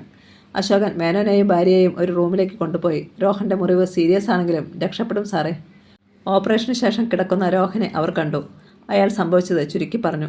ആ വാഹനം അപ്പോൾ വന്നുകൊണ്ടാണ് രോഹൻ രക്ഷപ്പെട്ടത്, അശോകൻ പറഞ്ഞു. പ്രദീപിൻ്റെ ശവസംസ്കാരത്തിൽ പങ്കെടുത്ത ശേഷം പിറ്റേ ദിവസമാണ് രാജീവ് മേനോൻ പുറപ്പെട്ടത്. ജ്യോതി രോഹനെ ശുശ്രൂഷിക്കാനായി ഹോസ്പിറ്റലിൽ നിന്നു. രാജീവ് മേനോൻ്റെ കൂടെ ഇൻസ്പെക്ടർ അശോകനും ഡബോളിം എയർപോർട്ടിലേക്ക് പോയി. മേനോൻ കാറിൽ നിന്നിറങ്ങിയപ്പോൾ ഒരു റോൾസ് റോയ്സ് ഫാൻറ്റം കാറിനടുത്ത് 2 പേർ യാത്ര അയക്കാനായി കാത്തു നിന്നിരുന്നു. മനീഷയും കാസിനോ ഉടമയായ അവളുടെ ചൗധരി ഡാഡിയും. ചൗധരി മേനോൻ്റെ കൈപിടിച്ച് കുലുക്കി. ടെസ അയാളെ വന്ന് കെട്ടിപ്പിടിച്ചു. മേനോൻ വാത്സല്യത്തോടെ മനീഷയുടെ ശിരസിൽ തലോടി. അപ്പോൾ എതിർവശത്ത് സെക്യൂരിറ്റി ഓഫീസർമാരുടെ അടുത്ത് കിടന്ന നീല കാറിൻ്റെ ഡോർ തുറന്ന് ഒരാളിറങ്ങി. ASP Vishnu IPS. അശോകനും ടെസയും അമ്പരപ്പോടെയാണത് കണ്ടത്. സാർ, അശോകൻ അടുത്ത് ചെന്ന് സല്യൂട്ട് അടിച്ചു. Mister Ashokan, you are great, intelligent. Vishnu അയാളുടെ ചുമലിൽ തട്ടി. അതൊരു ബഹുമതിയായി അശോകന് തോന്നി. ആ കൊലയാളിയാണ് ഇതെന്ന് തിരിച്ചറിയില്ല. വിഷ്ണു രാജീവ് മേനോനെ നോക്കി. മേനോൻ മുഷ്ടി നീട്ടി തള്ളവിരൽ ഉയർത്തി. വിഷ്ണു ഒന്ന് പുഞ്ചിരിച്ചു. പിന്നെ കാറിൽ കയറി ഓടിച്ചു പോയി. ഈ കഥ ഇവിടെ അവസാനിച്ചു.